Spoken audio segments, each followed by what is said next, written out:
કેન્દ્રીય મંત્રીના અધ્યક્ષસ્થાને જામનગર જિલ્લાના જોડિયા ખાતે કિસાન ક્રેડિટ કાર્ડ અને એનએફડીપી રજીસ્ટ્રેશન કેમ્પ યોજાયો।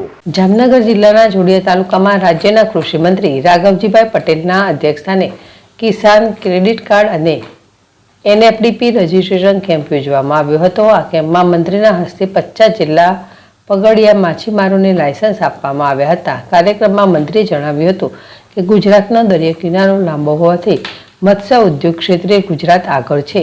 જામનગરનો દરિયા કિનારો 170 કિલોમીટર લાંબો છે। જિલ્લાના 6 મત્સ્ય ઉતરાણ કેન્દ્રો પૈકીનો એક જોડિયા છે, જે અહીં મોટાભાગે માછીમારી સાથે સંકળાયેલો સમુદાય છે।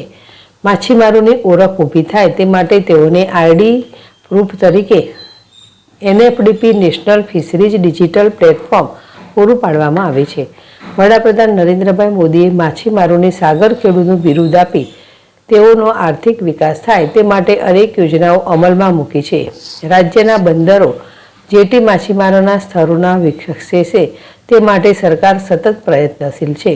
કેન્દ્ર સરકાર દ્વારા climate resilient coastal fisherman villages અંતર્ગત ગુજરાત રાજ્યના 8 ફિશરમેન વિલેજ પસંદ કરવામાં આવેલ છે, જેમાં જામનગર જિલ્લાના 2 બંદર જોડિયા અને સચાણા પસંદ કરવામાં આવ્યા છે, જે અંતર્ગત પ્રતિ ગ્રામ દીઠ 2 કરોડ રૂપિયા કેન્દ્ર સરકાર દ્વારા મંજૂર કરવામાં આવ્યા છે।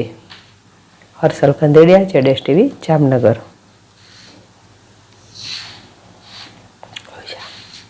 સુઈ જા,